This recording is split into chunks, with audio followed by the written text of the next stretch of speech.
That's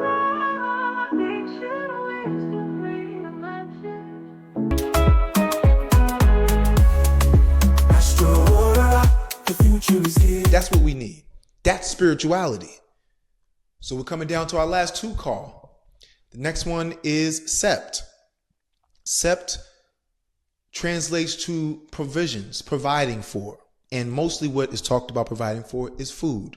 Sept being sharp, translating to sharp, makes you think about martial activity and martial weapons and being a so-called war god, in which Sept, the actual interior, is spoken about to be. What is the relationship between war, or the desire to defend, and food? As I said earlier, you're not just going to be out here growing food and making money and not have the means to protect it, not have the stabilization to protect it, not have the,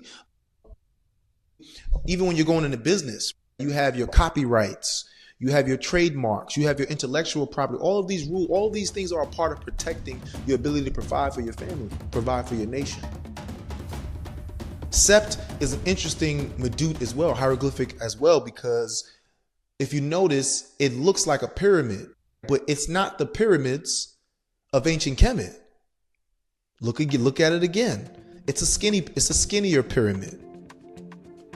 That is telling us then and there about its relationship with ancient Nubia. Now somebody's going to say, oh, the Nubian pyramids were built later. They were built later after Kemet. Okay. Or let me tell you the astrological reason of why those pyramids were built like that. They signify fire more. The pyramids in Nubia. They signify more fire. There's a sharper angle, a higher angle, which is generating more energy. The pyramids at Giza are more grounded. They're hugging the earth, as they say. They're more stable, while the Sept signifies a certain fire, a certain rising up. It's not as stable. And that rising up is another aspect of discipline that we must also cultivate with providing for our families. We have to be ready. You have to be ready to go to war. You have to be ready to compete. Isn't capitalism about competition? Essentially, that's what racism really comes down to. It's about different groups vying for control of resources.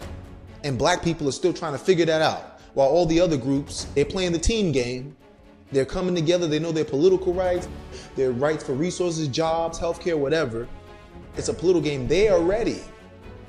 Sept, many of the Hispanics, many of the whites, especially here in the South, they are ready. Sept, they are ready to go to war to defend their rights and defend their resources and their needs to feed their families.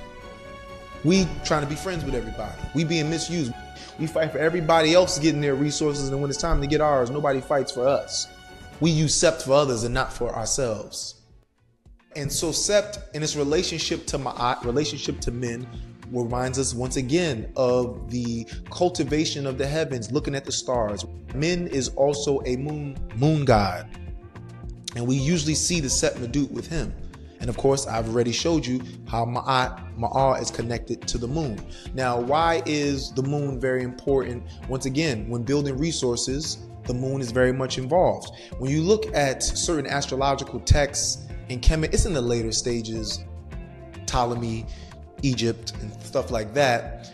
But it's still useful, it's still applicable, where they talk about when the moon is moving through different signs, what actions you should take. And when the moon is moving through Sagittarius, there are statements that your ship will arrive at the port, the wealth, the goods will be there. Sagittarius being the 9th house, and from an astrological perspective, Sagittarius deals with fortune. From Vedic astrology, the 9th house deals with your fortune, related to your destiny. The Bhagesha is what it's called. And Bagha is a god that deals with wealth and fortune. Moon in Sagittarius, to make it applicable to you who are listening, your 9th house, the natural Sagittarius, or wherever Sagittarius is in your house on your chart. Different story, different day. Readiness, the discipline of Sept, is ready to take action on an opportunity. For example, gold might, or a stock market, a company, let's say Apple drops to $50 right now, $50 a share. Whoa. Apple, they have some type of issue because they have a lawsuit against them now. Mars goes into Pisces, Jupiter goes in Taurus, and boom, Apple shares drop to $50. Something crazy like that. Everybody gonna be like, yo, you better go buy those stocks. You gotta take action. But if you are not prepared, Sept, If you don't have the money, if you're not following having the money is the earthly level, having the funds is the earthly level. If you're not looking at the heavens and knowing that might happen, that's the heavenly level, then you're not going to be prepared to take action on that opportunity. You're not going to be able to take action on that opportunity. Your affairs are not in order.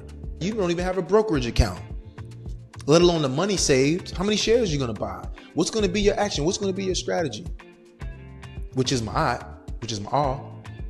So that is a practical expression of Sept. And later we'll talk more about how Sept relates to manhood, because we cannot talk about providing, especially in the Eurocentric context, without talking about manhood. And let's just kill the elephant in the room. When you go to Africa, when you're in Black ancestral traditions, both men and women provide. This idea that the man is the sole provider, because we hear many well-intentioned Black people, spiritual people, who still use concepts that are very Indo-European. They still say that the man is the provider. The woman provides too. This concept of a man being a provider is a Eurocentric concept, so that he can control everyone and control everything. Because if I control what you eat and how you move, then I control you. Is this not what Western feminism is fighting for? The liberation from under the tyranny of white men, of controlling their lives, controlling their bodies, because he controls the finances and the material. Even the concepts in manhood of classifying women as emotional and men as logical, that is a Indo-European perspective. That comes from Greece and Plato.